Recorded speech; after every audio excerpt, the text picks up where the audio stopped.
di mana hakikat tauhid yang sesungguhnya adalah seseorang menyandarkan diri kepada Allah Subhanahu wa taala.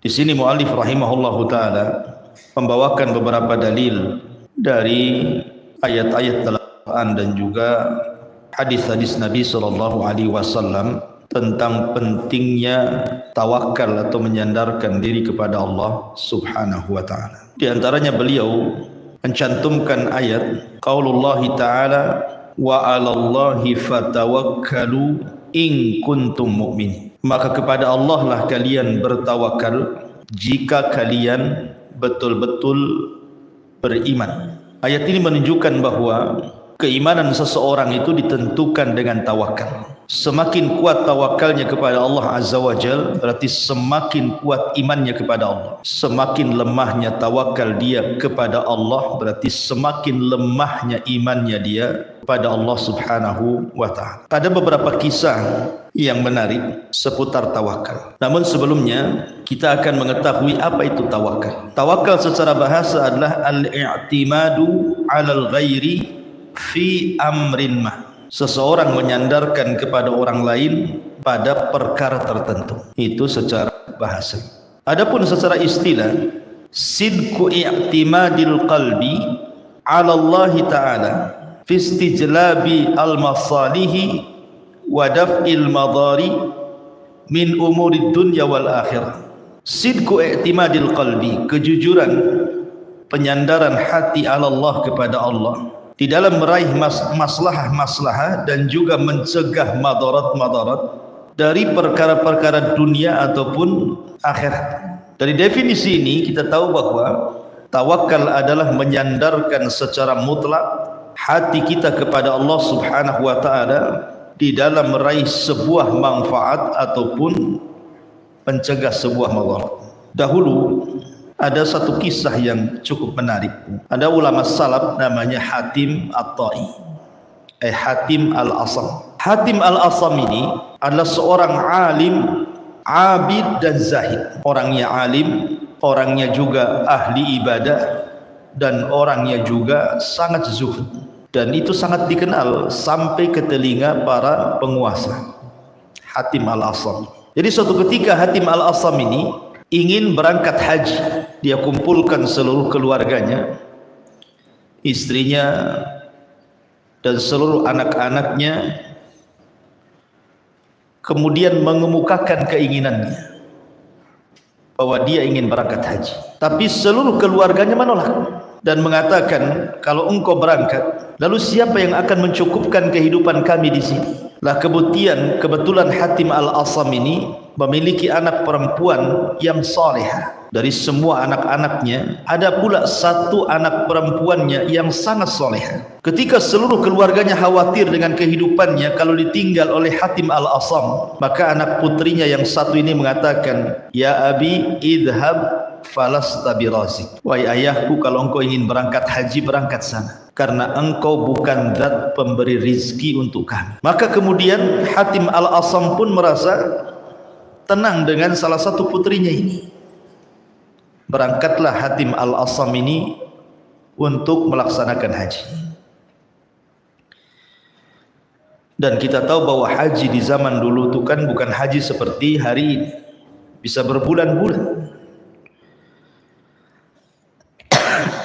Kemudian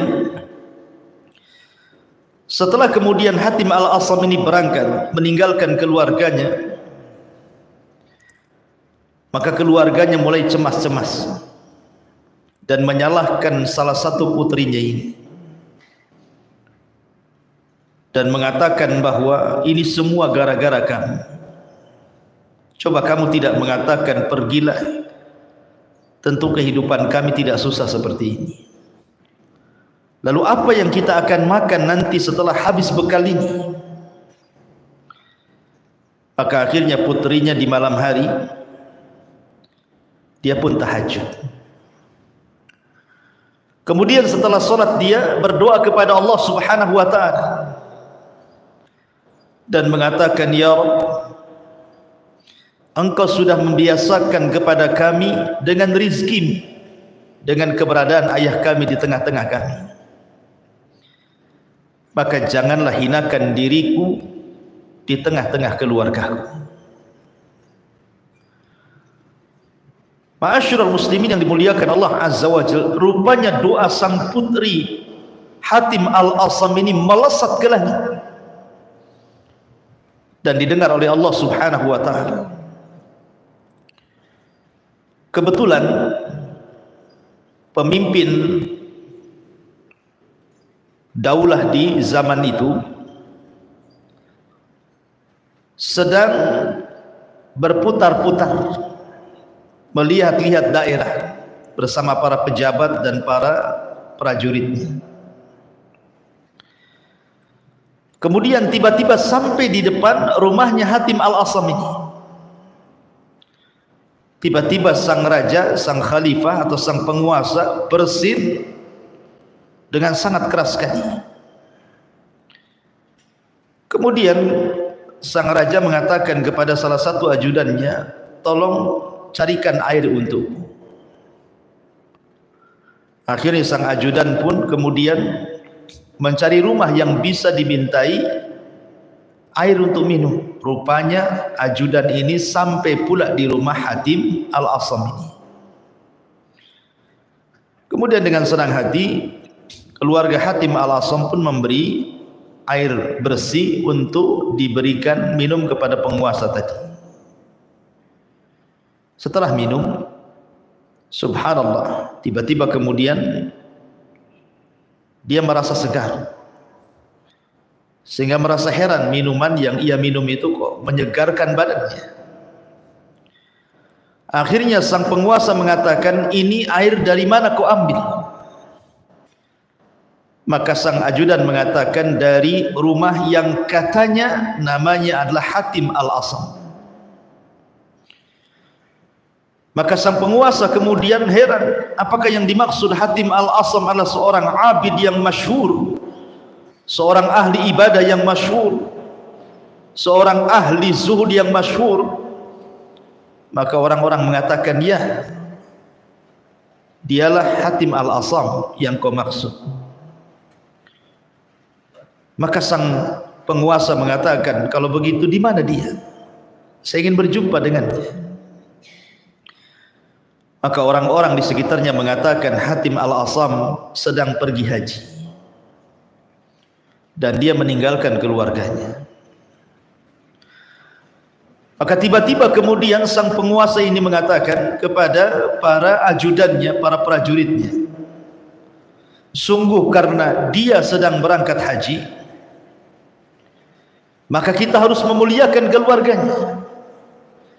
Kemudian sang penguasa pun mengeluarkan beberapa uang dinar, kemudian mengatakan, maka siapa yang mencintai diriku, kalian harus mengikuti apa yang kulakukan.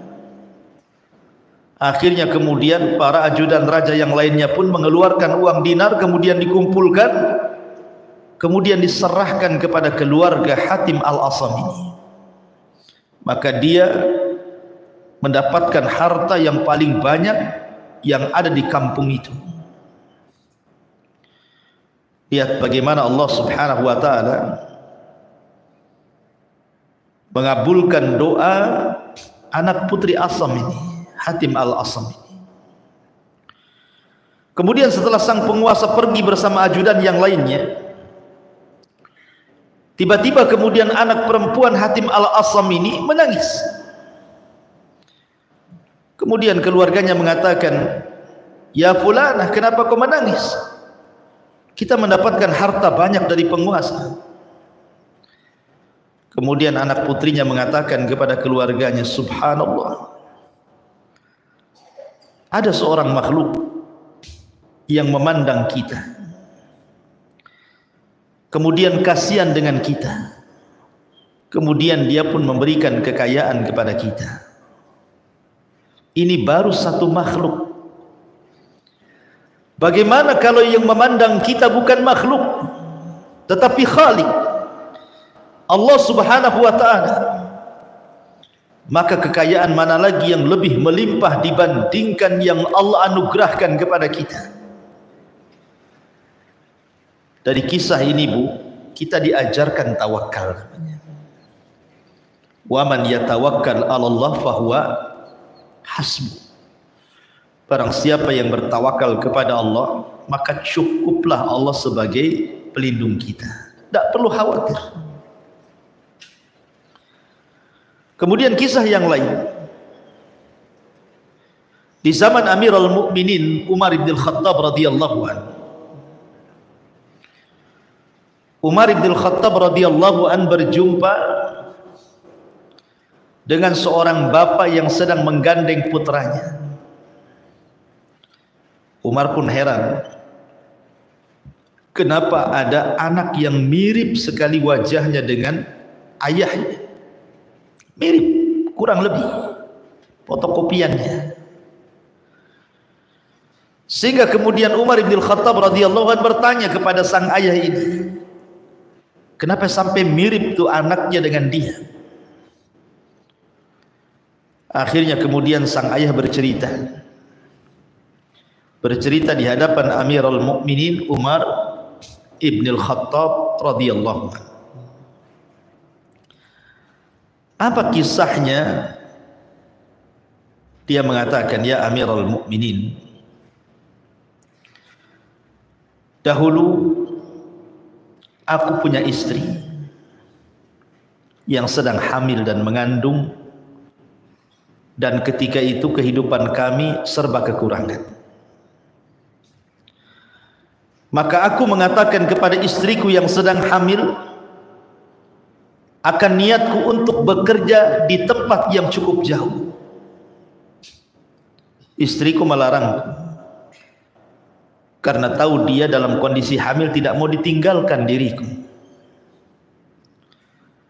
Maka akhirnya kemudian aku tenangkan istriku dan kuletakkan tanganku di perutnya, dan aku katakan, ya Allah, astaudiukallah, aku titipkan anakku ini kepadamu ya Allah. Jadi sang ayah ini mengatakan kepada istri yang sedang hamil dan meletakkan tangannya dan mengatakan, ya Rabb, aku titipkan anakku yang ada di perut istriku kepada Allah. Kemudian dia pun pergi. Setelah kemudian beberapa bulan yang harusnya istrinya sudah melahirkan, dia pun pulang. Dan dia ingin menyaksikan kelahiran putranya. Tetapi sesampainya di rumah, tiba-tiba rumahnya penuh sesak dengan orang. Kemudian dia bertanya, ada apa ini? Maka kerabatnya mengatakan, istrimu sudah meninggal dunia. Maka dia pun mengatakan, inna lillah wa inna ilaihi raji'un. Kemudian keluarga ini menceritakan kepada sang suami ini dan mengatakan, tahukah kamu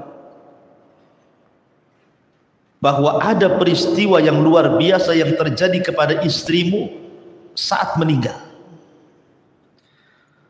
Maka meninggal dunia. Kemudian kami kuburkan bersama anakmu yang ada di perutnya itu, karena kami sangka dua-duanya meninggal dunia.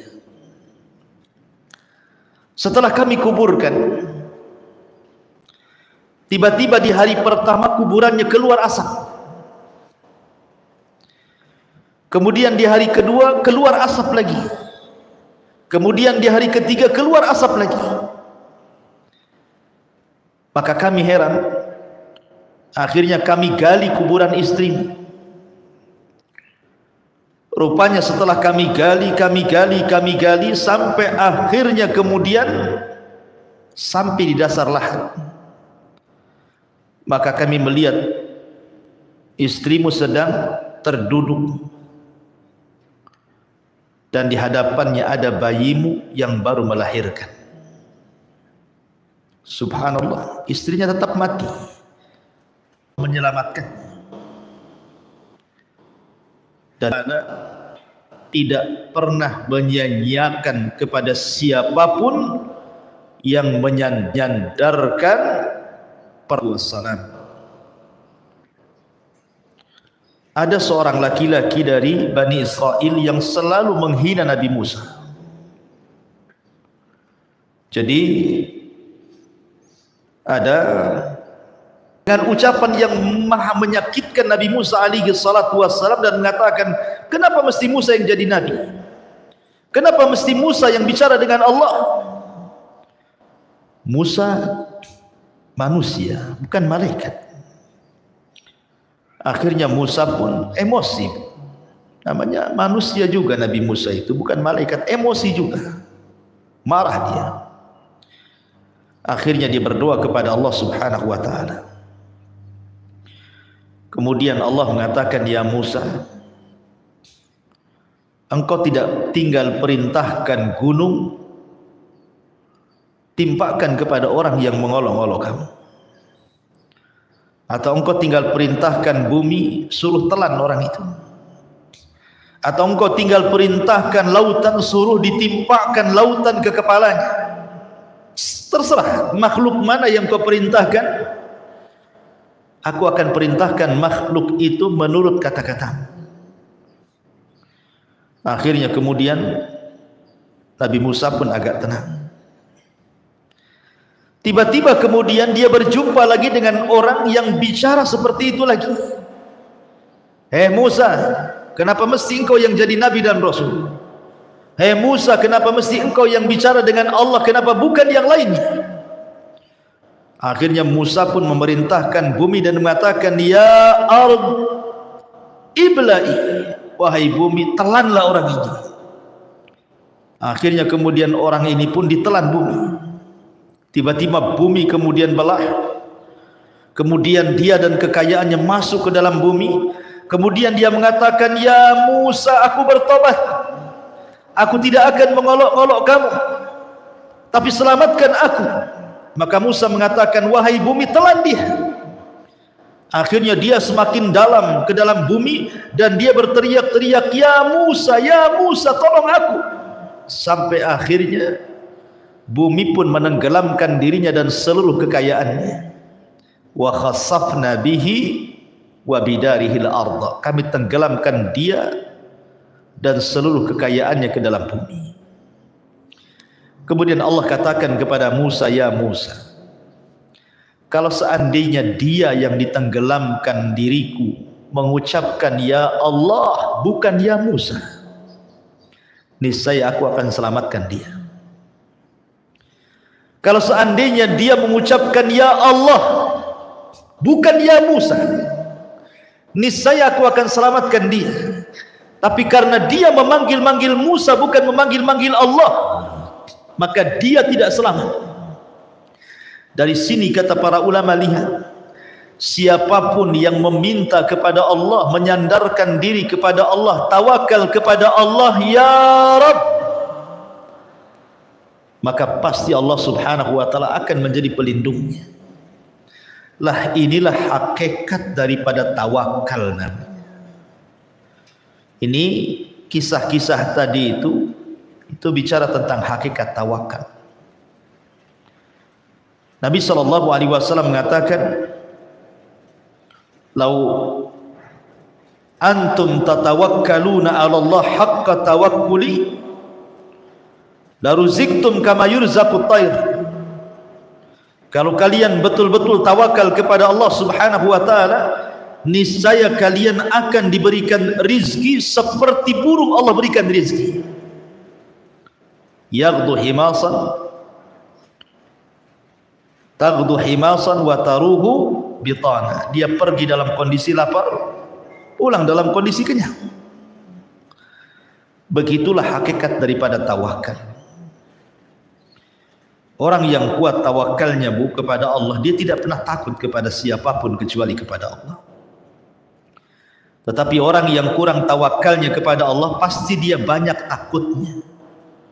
Takut masa depannya, takut akan kehidupan anak-anaknya, takut akan kehidupan ekonominya, takut akan segala-galanya. Bagaimana nanti anak-anaknya, bagaimana nanti kehidupannya, bagaimana nanti makan minumnya, dan begitu seterusnya. Orang yang tidak pernah tawakal hidupnya kepada Allah dan menyandarkan kepada makhluk, maka tidak akan mendapatkan ketenangan selamanya. Ketika seorang istri hanya menyandarkan kehidupannya kepada suami, bukan kepada Allah, maka hidupnya tidak akan tenang. Sandarkan kepada Allah, bukan kepada suami. Suami itu hanya sebab saja. Ma'asyiral muslimat yang dimuliakan Allah Subhanahu wa taala. Di sini muallif rahimahullahu taala mengatakan wa 'alallahi fatawakkalu in kuntum mu'minin. Kepada Allah lah kalian bertawakal jika kalian betul-betul orang-orang yang beriman. Kemudian juga Allah mengatakan innamal mu'minuna alladzina idza dzukirallah wajilat qulubuhum wa idza tuliyat alaihim ayatuhu zadatuhum imana wa ala rabbihim yatawakkalun. Sesungguhnya orang-orang yang beriman adalah orang-orang yang apabila disebut-sebut Allah bergetar hatinya, dan apabila dibacakan pada mereka ayat-ayat Allah bertambah keimanannya, dan juga atas Rabb mereka bertawakal kepadanya. Di sini juga menunjukkan bahwa sifat orang-orang yang beriman adalah orang-orang yang senantiasa bertawakal kepada Allah Subhanahu wa ta'ala. Perintah tawakal di dalam Islam itu mencakup segala perkara. Bahkan saat tidur saja, saat ibu tidur, Nabi SAW mengajarkan satu doa yang isinya tawakal semua. Apa kata Nabi SAW dari hadis Bara bin Azib radhiyallahu anhuma? Kata Nabi SAW, "Idza ataita madja'aka fatawadda wudu'aka lis-shalah, thumma taji 'ala syikil aiman." Kata Rasul, apabila engkau hendak pergi ke pembaringan, ke tempat tidurmu, berwudulah seperti wudumu untuk salat, kemudian berbalinglah ke lambung sebelah kanan.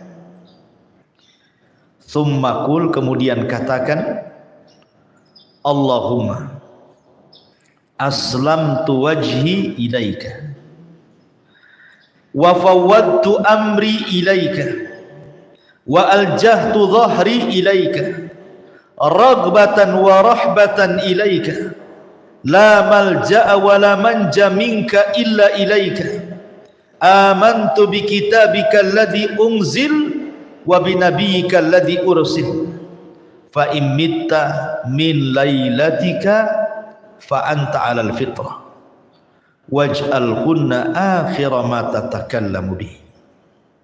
Dalam riwayat fa in mitta 'alal fitrah fa in ishta 'ala khairin. Kata Nabi SAW, apabila sudah berwudu, wudumu untuk salat, kemudian engkau membaringkan dirimu ke lambung sebelah kanan, kemudian engkau berkata, ya Allah, aku serahkan wajahmu kepadamu, aku serahkan urusanku kepadamu, aku serahkan punggungku kepadamu, rasa harap dan takut hanya kepadamu. Tidak ada tempat lari dan tidak ada tempat selamat kecuali kepadamu. Aku beriman dengan kitabmu yang kau turunkan, dengan nabimu yang kau utus. Maka jika kita sudah membaca ini, kata Rasul, kalau engkau mati dan tidak hidup lagi besoknya, maka engkau mati di atas fitrah. Tapi kalau engkau dihidupkan, maka engkau hidup di atas kebaikan. Lihat, di dalam hadis ini Nabi SAW mengajarkan kepada kita, hatta dalam masalah tidur sekalipun, kita disuruh untuk bertawakal kepada Allah, dengan menyerahkan kehidupan kita saat tidur kita kepada Allah.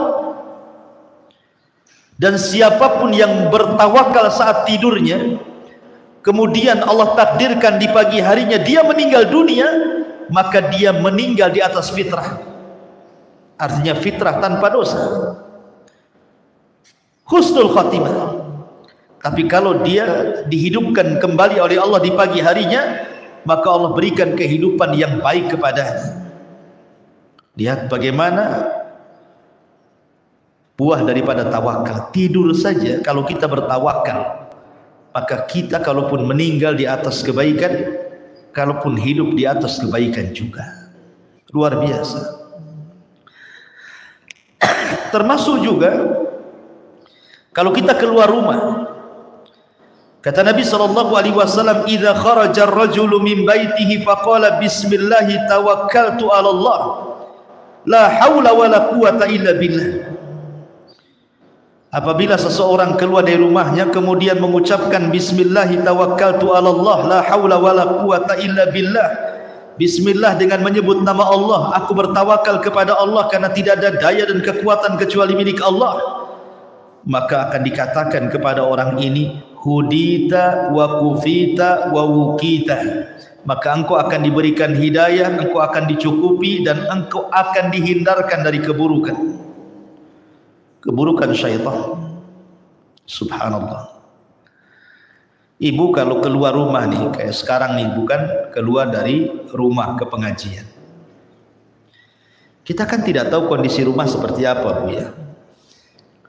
Boleh jadi rumah itu kemalingan, boleh jadi rumah itu kebakaran, lupa mungkin matiin kompor, boleh jadi juga kebakaran karena korsleting listrik gitu ya. Boleh juga karena mungkin ada musibah, ada gempa, ada apa, kita tidak tahu, Bu kan. Kita meninggalkan rumah walaupun tidak jauh ke pasar, ke pengajian, kita tidak tahu kondisi rumah kan. Yang bisa menjaga rumah kita hanyalah Allah. Makanya kenapa kita dianjurkan untuk menyerahkan rumah kita kepada Allah saat kita pergi kan, supaya rumah kita tidak diberikan keburukan, dan kita pun yang keluar rumah diberikan hidayah, dicukupi dan dijauhkan dari gangguan syaitan. Dan itu buah daripada tawakal. Luar biasa gitu ya. Ma'asyiral muslimat yang dimuliakan Allah Azza wa Jalla.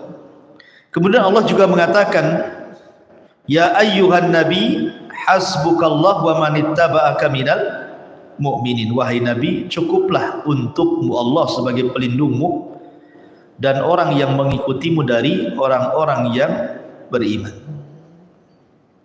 3 ayat pertama ini dicantumkan oleh mu'alif rahimahullahu ta'ala dalam bab tawakal, menunjukkan bahwa tawakal itu ada erat kaitan dengan keimanan. Gitu ya, Bu ya. Jadi kalau ibu makin kuat tawakalnya, berarti makin kuat imannya. Ketika ibu makin lemah tawakalnya, berarti lemah imannya. Kemudian setelah itu Allah Subhanahu wa taala berfirman, "Wa man yatawakkal 'ala Allah fa huwa hasbuh." Barang siapa yang bertawakal kepada Allah, maka cukuplah Allah sebagai pelindungnya. Kemudian mu'alif mencontohkan kisah tentang Ibrahim alaihi salatu wassalam dan kisah Rasul kita Muhammad sallallahu alaihi wasallam. Bagaimana kisah kedua nabi ini? Dikisahkan dari Abdullah ibn Abbas radhiyallahu anhu maqala, hasbunallah wa ni'mal wakil. Qalaha Ibrahimu sallallahu alaihi wasallam hina ulqiya finnar.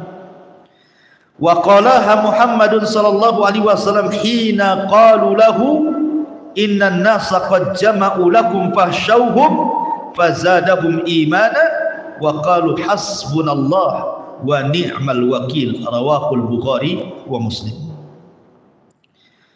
Dari Abdullah ibn Abbas radhiyallahu anhu mengatakan, cukuplah Allah sebagai pelindung kami karena dia sebaik-baik pelindung. Kata-kata ini hasbunallah wa ni'mal wakil diucapkan Ibrahim ketika dia dilempar ke dalam api, dan diucapkan oleh Muhammad sallallahu alaihi wasallam ketika dikatakan kepadanya sesungguhnya manusia sudah berkumpul hendak menyerang, takutlah kepada mereka.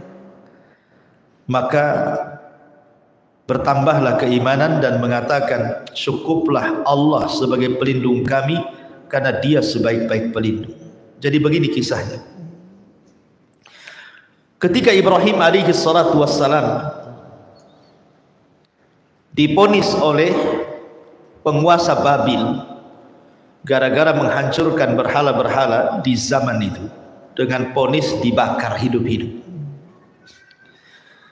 Maka sang penguasa Babil kemudian memerintahkan agar setiap rumah menyumbangkan satu ikat kayu.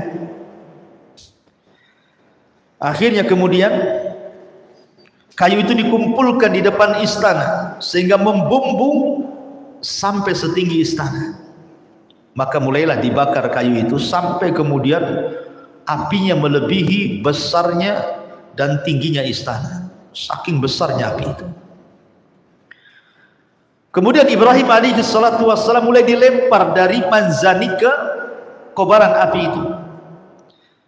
Saat melayang-layang Ibrahim di antara ketapel besar dan juga bara api yang siap menelannya, tiba-tiba para malaikat sudah siap untuk menolong Ibrahim.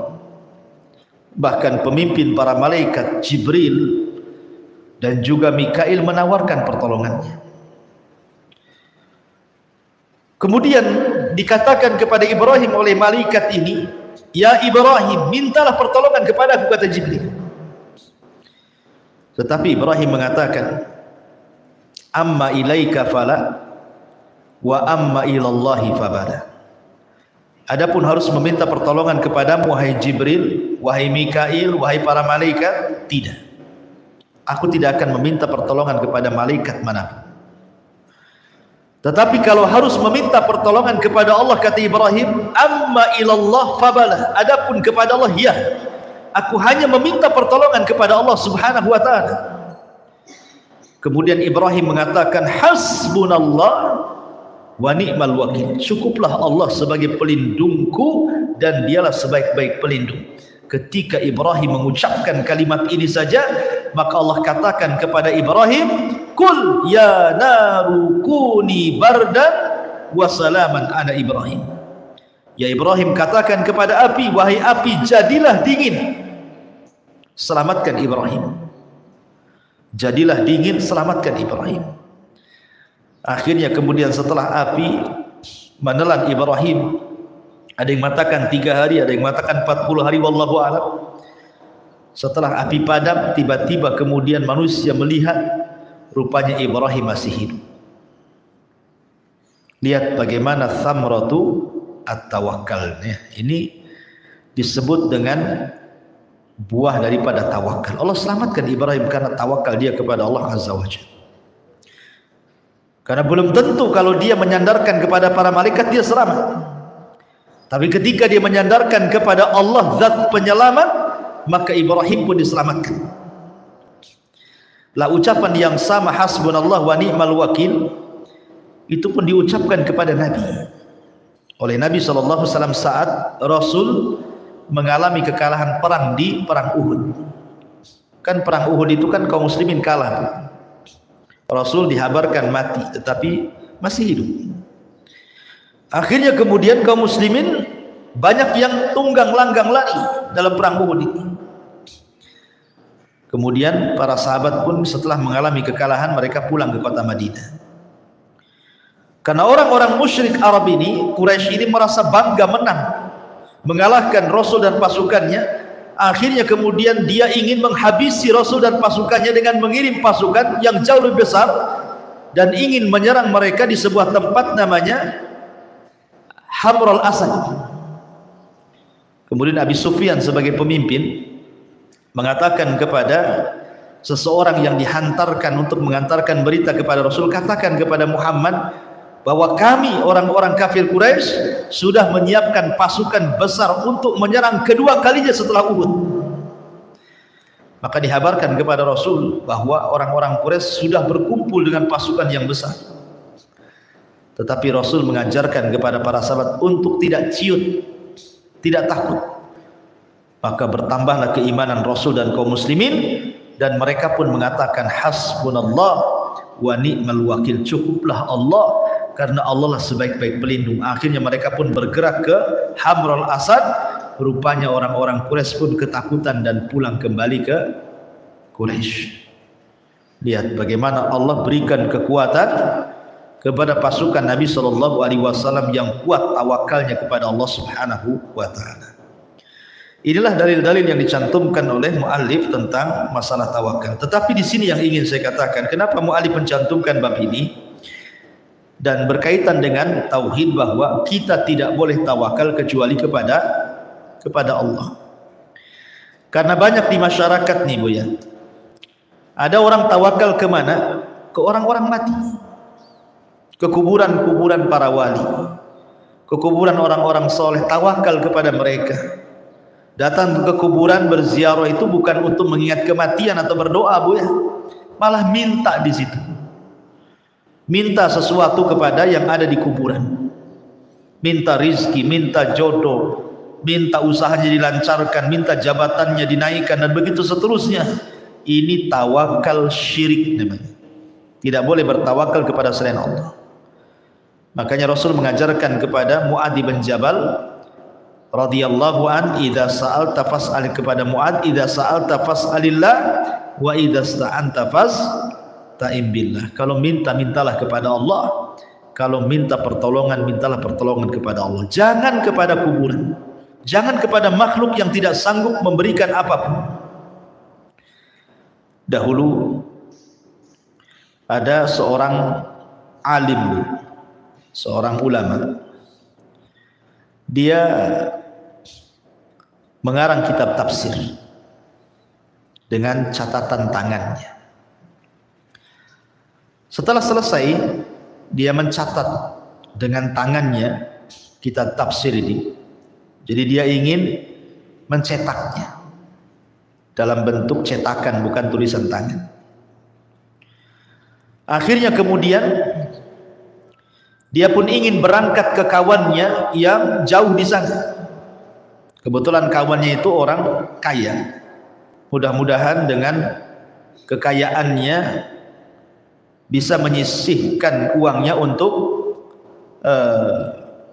mencetak kitab tafsir yang dikaryanya lewat tulisan itu. Akhirnya di tengah jalan kemudian dia berjumpa dengan orang.